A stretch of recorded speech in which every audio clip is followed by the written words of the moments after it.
I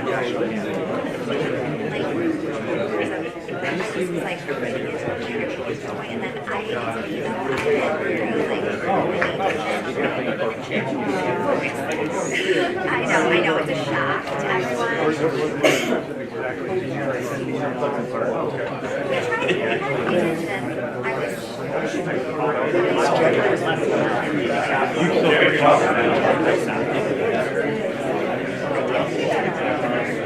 I'll text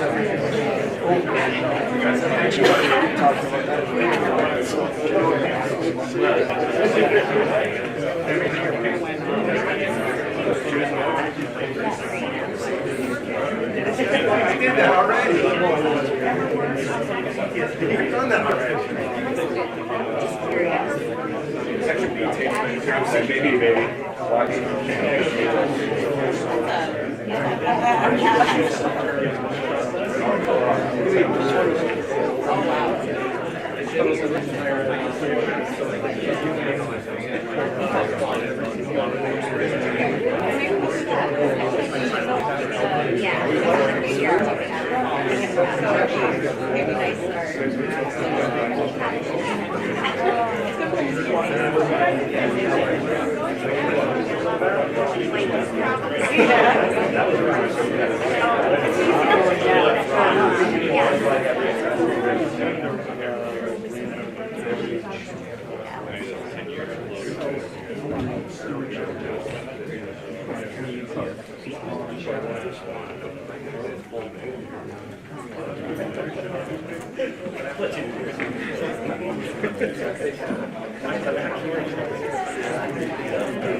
So good morning, everyone. I'm Jim McLaughlin, class 93, Director of Athletics, and I want to thank everybody for joining us here this morning and for the many, many people that are joining us here virtually. I couldn't be more excited to welcome back the 2014 National Championship team. And we've got a great slate of events planned for them this weekend. We just left a beam signing that will be forever displayed down at Mohawk Harbor, so they'll always be part of that building. Mike, is it true you signed your wrong number when you were signing the beam today? Sure did. But we'll forgive that and move forward. So throughout this weekend, we'll celebrate everything that was achieved, and let me just share what was achieved. It was, in my estimation, the most remarkable achievement in college sports history over the last 100 years. What this team did over their 4-year period here, not just the national championship, they won 75% of their games. They won 3 regular season ECAC titles. They won 3 tournament championships. They went to the NCAA tournament every one of their 4 years. They've had 2 Frozen Fours and a national championship, which was absolutely incredible. And the pride that you instilled and the joy you instilled upon Union has been absolutely immeasurable. We look forward to learning more about your personal experiences through those 4 years. So we've got a great group of individuals. I'll have each introduce themselves and tell us what they've been doing for the last 10 years and what they're doing now. So we'll start with our captain, Mat Bodie. Hi, Mat Bodie, 2014 class. Past 10 years, still been playing hockey. Most recently in Germany for the past 5 years with Team ERC Ingolstadt, playing with Wayne Simpson, who was class of 15 from Union. So still playing hockey, and then three little boys now. So life's a little different from when I was last at Union. Daniel Carr, class 2014. I'm still playing hockey, and this is like my 11th year pro, and now I play for Hockey Club Lugano in Switzerland. And unlike Matt, I don't have any kids, and my life hasn't changed that much. Shayne Gostisbehere, class of 2015. Still playing hockey. Just re-signed with Carolina, so very excited. Like Dougie, no kids. Got a wife though, Gina. She graduated in 2016. We're doing great. We're hunkering down in Westport, Connecticut, and yeah, living life. Cole Ikkala, class of 2014. At Union, I did managerial economics and pre-med, so after school, I jumped into the corporate world in the biotech industry, investing operations strategies. So I've been doing that for about 10 years. That has taken me in, different countries, different states. I've moved a lot, married, 3 kids and a dog, similar to Mat Bodie, so much different life I'm living now, but happy to be here. I'm Kevin Sullivan, class of 2014. Sober to Dan and Shayne. I have no kids. I was not as good at hockey as some of these guys, so I work in commercial real estate in New York City. This is where I live, and similar to Dan, not much has changed for me. Mike Vecchione, class of 2017, still playing hockey for the Hershey Bears. That's about it. Got engaged and still live in Saugus. Go Boston. Yeah. Go Celtics. So when I look at this panel here and I see the depth and breadth of talent, we've got All-Americans, we got league players of the year, we've got NHL players, we've got some pretty good hockey players. So I just wonder, what was your path to Union? Why did you choose Union? What other options did you have? Mike, you want to start off? Yeah, initially I was committed to UNH. Things didn't really go well, and kind of what Jim was talking about before, these guys had such a good track record going to Frozen Fours, winning ECAC championships, and when I got the call from Rick to come to Union, I just saw that trajectory and I was like, I want to be a part of that. It looks like something special, and pretty thankful that UNH and I didn't really get along that well, and ended up here at Union because I was able to win a national championship with this group of guys and be a part of something special and get a degree. So I couldn't ask for a better turnout. We got to thank you, Carr, to UNH. You could sign your way on it. For me, I actually went to boarding school about an hour and a half away from here at Berkshire School, which was kind of a small school, probably a little similar to how Union is as a college, and it was the right fit academically and athletically for me. And then I think I committed when I was around a junior. It was one of the first schools I got an offer from, and the coaching staff of the school was just really comfortable for me and my family and my parents, so glad I made that choice. Yep, so I was playing juniors in Vernon in the British Columbia Hockey League. I had been playing for 2 years, 2 very long seasons. I actually went to the finals in our league two times against Mat Bodie and Dan Carr. So, I was ready to get to school. I had a couple options, mostly in the East Coast hockey leagues, but the attractiveness to Union was the ability to kind of prioritize academics and athletics. So Coach Bennett really stressed that, and the spring visit was a lot of fun. So as soon as I came for that, had a fun night, I think I committed the next day. Yeah, similar to Sully, I went to a small boarding school, South Kenton, Connecticut. I actually played Sully in high school. It's actually pretty good. Thanks, Shane. Yeah. So like Sully, it was a really small school, and Union was my first offer, and I was a junior, and I decided to take it, but of course, like 2 weeks later, Nate left and he went to Providence, and then he wanted me to go to Providence, and Rick was a big person for me in the sense that he wanted me to stay at Union, and very happy I did because, obviously everything we did and accomplished, so it worked out well. So I was playing in Alberta and junior hockey in Alberta, and then I was actually unofficially committed to Princeton, and the SCT wasn't really my thing, so that kind of fell through, and then I had met the staff here at Union, and then I came down to visit and just fell in love with the place, and I think I committed a week later, and I think another factor for me was they had talked to me about I saw where the program was going, and the guys that were here before us that were building it, so we could continue doing that with Adam Precision, Kelly Zajac, Nolan Jolt this way, Brock Matheson, those guys, the work they put in to the program before us really made, built a foundation for it. And I think, and then the other thing too, that, they were talking to me, and then I had met Matt once before, a Team Canada West tryout thing, and then Matt committed, and then I think I committed maybe a few days later. So I was playing hockey, British Columbia, junior hockey. My brother was there as well. A big part of me coming to Union was my brother was a year ahead of me at Union. But in terms of the school and the hockey, I wanted a place that I thought we could win and a place that would let me play kind of right away. So those were two things that I looked at, and then it was really about the coaching staff for me. At the time, Nate Lehman was the head coach. I really kind of connected with him on how he saw the game of hockey, and then Coach Bennett and Coach Barr were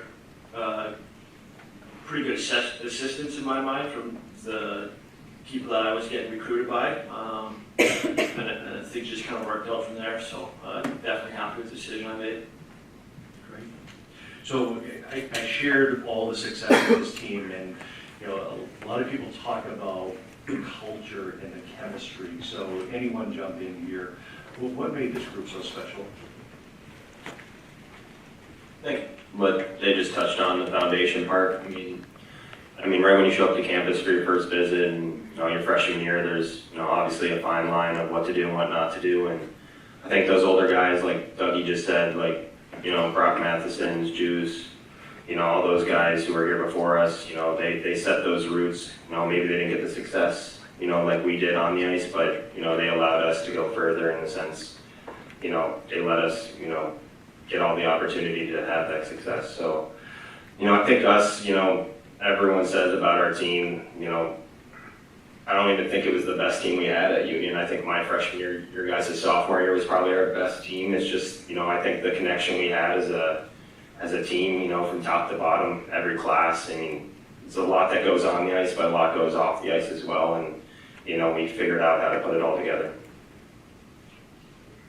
Yeah, like I think the culture of, like the combination of the culture of our team and then the opportunities the school gave, one, the hockey thing, we were super successful on the ice, but I think that culture that we were all part of and we all learned from, I think it really made a big difference for guys, including myself, just in life. The accountability, and I think that was a big thing from Coach Bennett when he took over.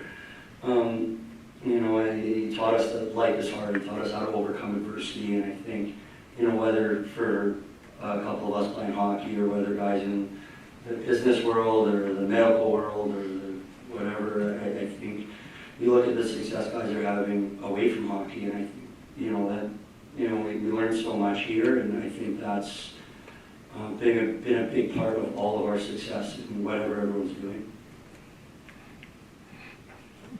Any others?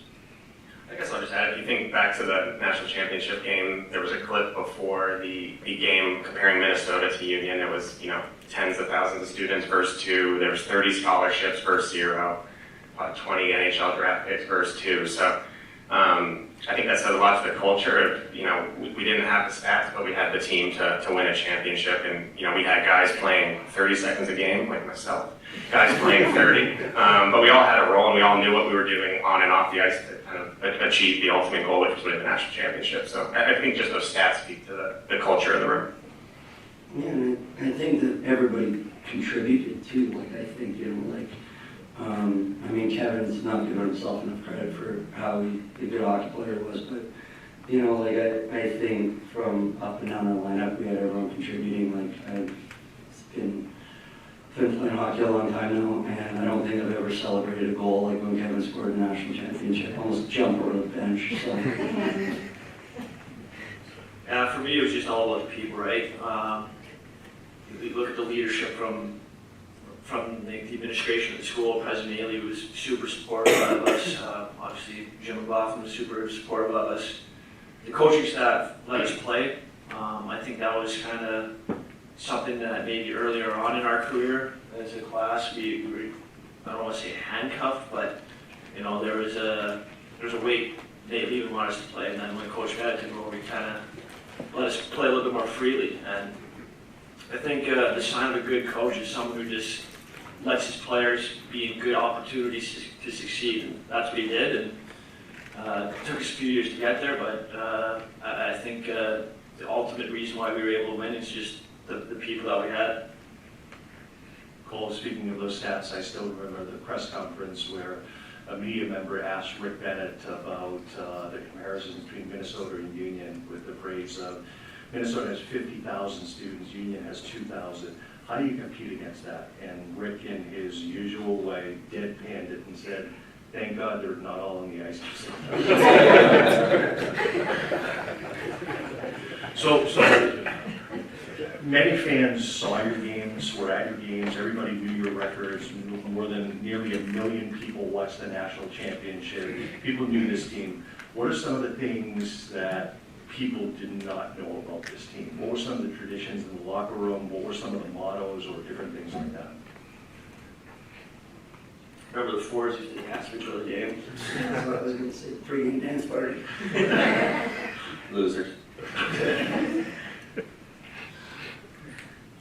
I think one thing that some people might not know, and I remember Dan actually told me this, is when we played Providence in the, I guess, semifinals of the regionals, it was a little bit of a personal game, especially for our senior class and probably some of the juniors, because Nate, who was our coach our freshman year, actually became head coach of Providence. So I think that was kind of a unique thing that a lot of people don't know is, or look into, is kind of the pressure that was probably, put on us in that game for that reason. I'll just add, I think there was the fans and the town saw the games and the results of the games, but a lot went on behind the scenes, in the classroom. And I see Doc Wally, Cheryl. We spent a lot of time with Doc Wally, a lot of time with Cheryl, Dan Gableman. There was a lot of 5 a.m. Workouts with Coach Bennett.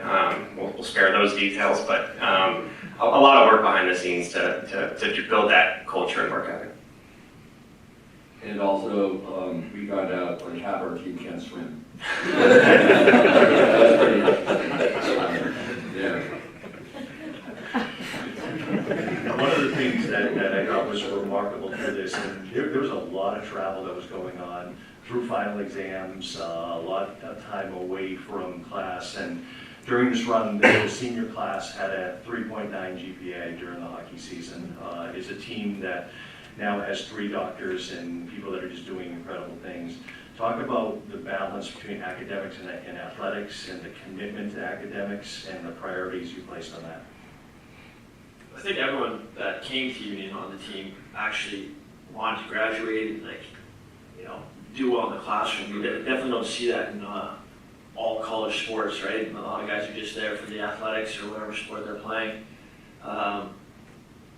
We knew which professors, and it would be the majority of them, which would kind of help us out a little bit because it was a pretty demanding schedule, missing almost every Friday class. So I think the professors were a huge help for all of us, and we did share details with each other as class by class, which professors you should probably take their class with. I see a couple here, so I would say thank you to them because they obviously helped us out quite a bit. And then I think we all had fun too. Like a lot of us were in the same classes in school, so I think that kind of helped out too. Kind of compete against each other on the exams, just like compete on the ice. Yeah, I was just talking to President Harris about this. Obviously, a lot of us played junior, didn't go to school for those years, and it was very difficult coming in. And after not going to school for a year or two and coming to Union, it's pretty challenging. But the staff just really helped you out. The guys helped you out. You go to teachers, and they'd help you with outlines, essays, or study guides, whatever. And kind of like Bodie was saying, like everyone was kind of together in classes. We helped each other out, but. Yeah, it's just like the family-oriented, like small school. Everyone's trying to help everybody graduate. And, that's what helped me get through school. Just going to teachers and talking to them, saying, "Hey, I haven't been in school for 2 years, so I'm gonna need some help here." And they were, welcomed me with open arms. And I was very thankful because without them, I probably wouldn't have graduated. Probably would have just signed and got out of here. But with the people that are here and how much they care about the student athletes, is pretty impressive. Cole, you should probably talk. Second. Yeah, so I really prioritize academics as well as athletics, but it was a school, like I said earlier, that the trimester structure, the small classrooms, the supportive teachers, it was easy to succeed in the classroom, even with the burden of Division I hockey, and that speaks a lot to the teachers and the structure at Union and the opportunities on that side, and super supportive all the way through freshman year, through submitting your thesis the final year. So big support staff and on the academic side as well. And I think the beautiful thing about Union, for the reason, everybody's a different thinker, and I'm probably not as smart as Matt, Dan, and Cole, probably smart as Shayne. That is why I was not an econ major, not pre-med, and I gravitated towards history. Writing was kind of more my thing, a little bit of a different thought process, and I actually recruited Shayne to it as well, and Michael. So this is, it's a testament to just kind of finding your way, I think, and everybody learns differently. Yeah, I can add to Matt's comment too. Thanks to Brad Lewis and John Barber, because those Friday classes with games, sometimes it was academics and athletics, and the and athletics part. So thanks to those two especially. So help us understand, take us through some of your greatest singular memories or experiences. I know hoisting the trophy you'll never forget, but what are some other things that you'll never forget about this run or the season? I can jump in with a memory, but one of my favorite memories from the final game was the last, I think it was probably 90 seconds, minute. Coach Bennett put all the seniors out, so Carr, Hatch, and Sully were on the front, and I was playing defense with Mat Bodie, so really cool opportunity to get some of that final ice time and be on the ice for when the clock ticked down. Yeah, for me, obviously the hung bus ride from Philly to Union, that was pretty funny, and then we all met up at the seniors' house, walked together to 821, and all those guys are on the roof with champagne bottles, and we walked underneath, and they just popped them and sprayed them, and the whole campus was there, and it was like pretty special moment, like walking as a team and celebrating with the whole community essentially. And I just vividly remember that, just champagne shower.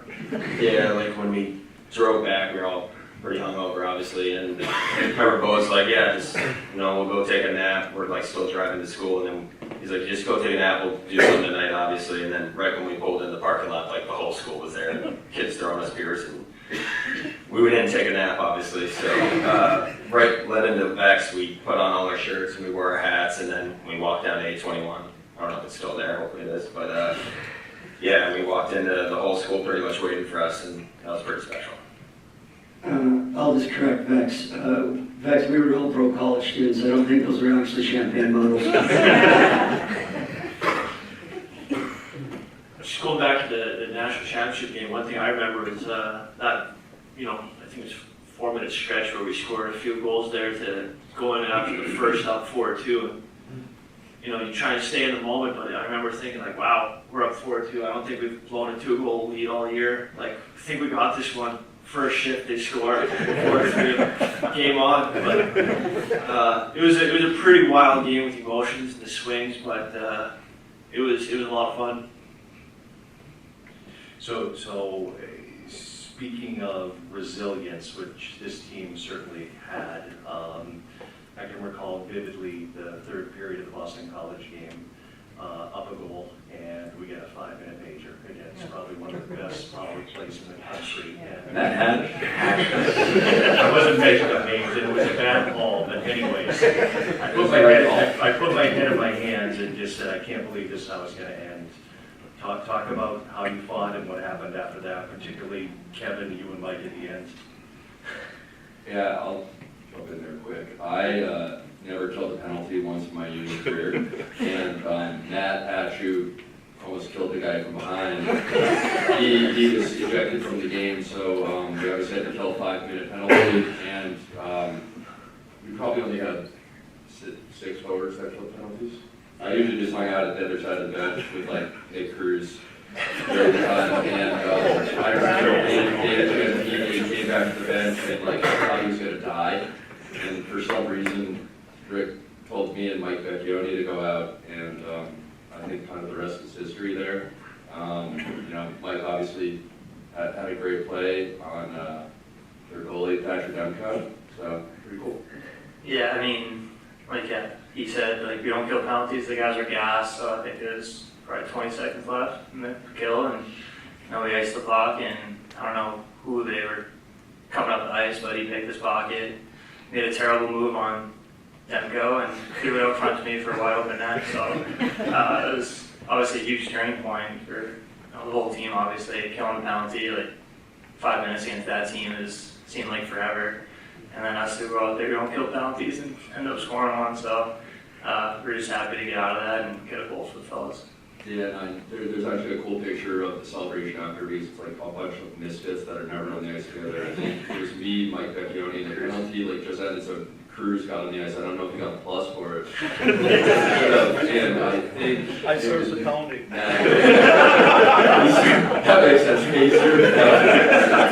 Yeah. You gotta have somebody, so. Way to contribute. Yeah. Well, we're glad you served the penalty now. Thank you, Matt Hatch, for almost killing the guy. Well, we still remind Matt about that penalty every now and again. We've sent the clip of him skating. So luckily, it's a good memory now because it wasn't at the time for Ashbone, but it was nice that he was able to keep playing.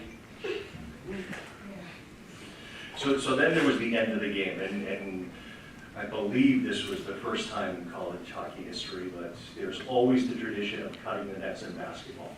And somebody on the team decided to cut the hockey nets. And I know the Philadelphia staff tried to stop us from doing it.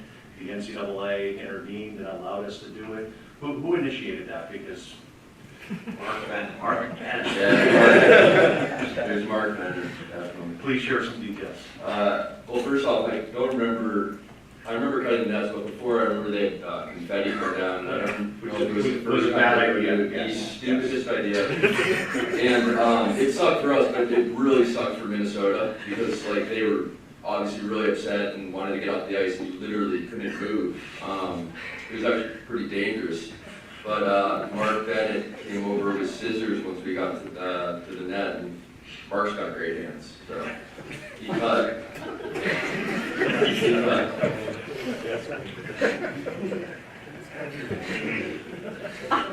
Talk about your experience at Messer atmosphere, facility, and what that was like. I think, I don't know, I think it's like my favorite part of the league. You know, the wood roof, the student section, all the fans, I think, you know, I'll never forget my freshman year, the first time I played RBI at Messer Rink, and when we scored the first goal, the whole building was shaking. And like, you know, there's 2,200 people in Messer Rink, and I think, you know, for 2,200 people, the whole building shaking. There's, you know, it's just such a special place, and like for me, it's just I have so many fond memories there, and you know, I think I remember walking my last game there my senior year, and I got about halfway to the rink, and I started crying, and I was like, oh, it's gonna be the last time I ever get to play here, and you know, I think that place is a very special spot in my heart. I think it was just a huge home ice advantage for us. Like, I don't think during, like, we always went into every game thinking we were going to win. Obviously, that's not what happened, but we always had that thought, that belief. And I think Mesa actually, you know, from talking to guys that I've met after Union that played against us, where they played at Clarkson or RPI or whatever, they said it was a tough place to play. And, you know, I think the Union community kind of made that so, because it's not the biggest rink, obviously, but it's loud. Fans kind of feel like they're right on top of you. So I think it was a great place to play college hockey, and you know, I think everyone's a little sad to see it go in the next year or two. Yeah, I'll echo that. There's, you know, a lot of individual good memories from that rink, like, you know, being summoned to Section P if you were scratched, or, you know, Cookies screaming from his same spot during the national anthem every game, and just a lot of great memories of the consistency through the 4 years. And, you know, the fans were always there. during the school year, during the breaks, and it was a fantastic place to play. Yeah, it was pretty loud. So you had your first impressions of Mohawk Harbor and the skeleton of the new facility. What are the initial thoughts? I think it's going to be great for the program, great for the school. College athletics, you see all these new facilities being built, and I think it's going to be great for recruiting and, helping the programs move forward. Obviously we're sad to see Mets go, but I think there's a whole lot of excitement. It looks fantastic. I think having the casino and the hotel is going to be great for parents coming to visit, recruits coming in to see it. So, we're excited. Yeah, probably another home field advantage there for away teams to go to the casino before the game. Like you go to Vegas, right? Yeah, exactly. Yeah, I mean, just like any, the NCAA landscape is so drastically different, even 10 years from, what we played in, and, you got to modernize to adapt to, keep going, and, I think, everyone on our team, the guys before us laid our foundation, and, obviously it sucks to, see the old rink go, but, you gotta adapt to survive, so, it's definitely cool to see. I was talking to you, I mean, it was a brown field 10 years ago, and, just to see everything what it is now, it's pretty cool to see, especially when you stay Schenectady, sometimes people flinch, but, when you see this now, it's kind of different.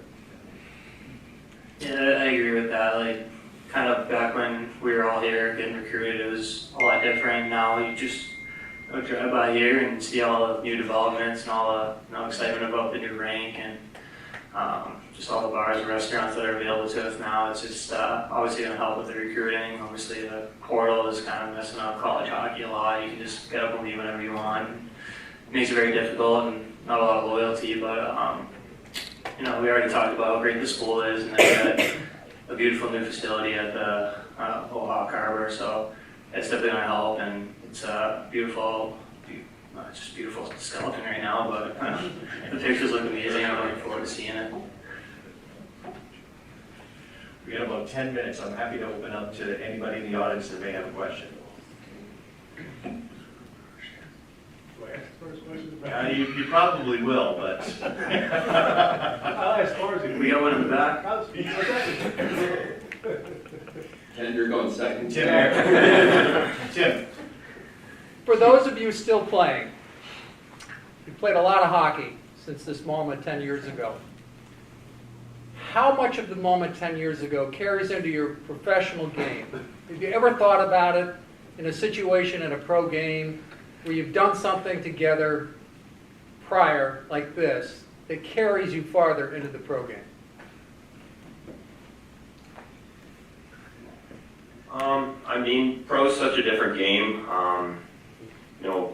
College and what we did is so special because you're only with some guys for a year, your class for 4. It's such a special thing that, you have a moment that we had with all the success of, winning conference titles and ultimately a national title. And, just for us to do that, and, my parents, for how much hockey I've played, they, to this day, still say the college game's the best game they've ever been to. So, for me, I don't know if I take too much of the experience into my pro game, but, it's in a special place for me because it's just a unique experience. You're only with these guys for a certain amount of years, and, to do what we did in the time we had was, pretty special. So, it's a different experience than pro. Pro is pro. I mean, you're changing teams, you're changing cities, and you're not in the same place too often sometimes. So, I think it's just a different experience, but, again, what we did, no one can take that away from us, and, the way we did it. For me, I think it's less about the actual game. I think it's more about the habits we learned here. I think it's about the accountability we learned here, the details we learned here, and that's what allows you to continue to play pro. I think, I think we learned here very early that you got to keep working to get better, and I think that is one of the things that's like, for me personally, allowed me to keep playing. And, you know, I think it's less about the on-ice things, and it's more about the mentality and the habits and the attitude to show up to the rink with every day that's allowed me to keep playing. You guys haven't brought it up, so I'll bring it up. The RPI brawl. What do you remember? What happened? I know we talked to some of you guys about it back in January, but looking back on it, how much of that was a turning point and unified the team?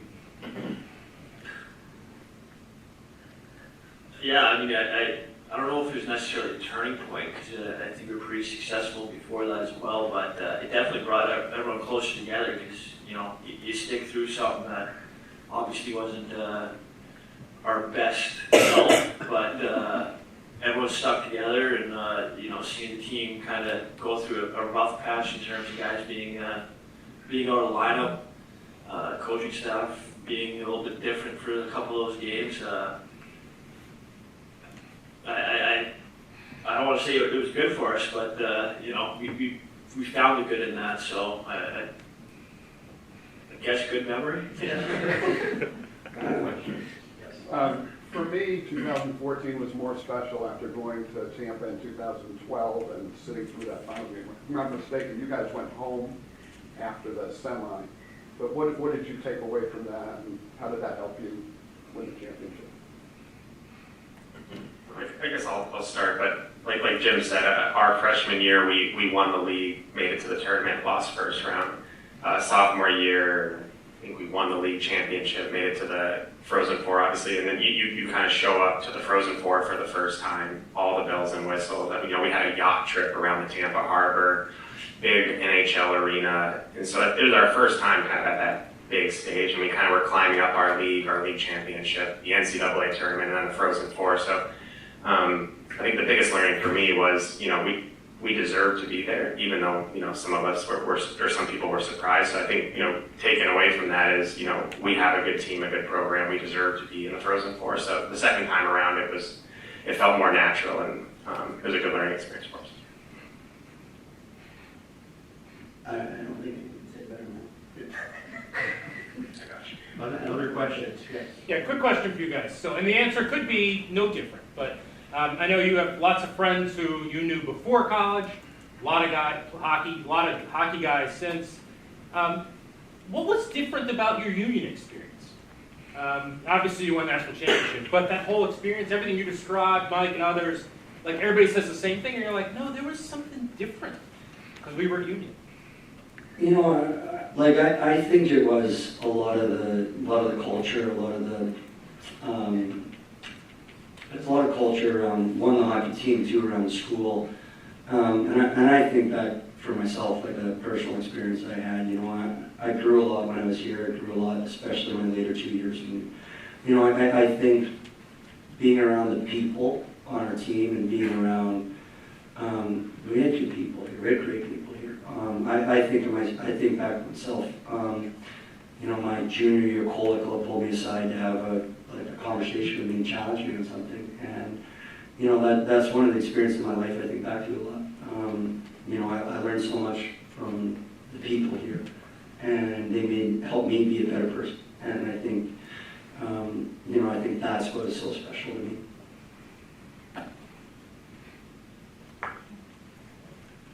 Well, thank you everyone for joining us here today. Thanks to the 2014 team. We still have a great weekend slate of events. I'll remind everybody that tomorrow at Mohawk Harbor, beginning at 4 p.m., we will celebrate this team with the entire community.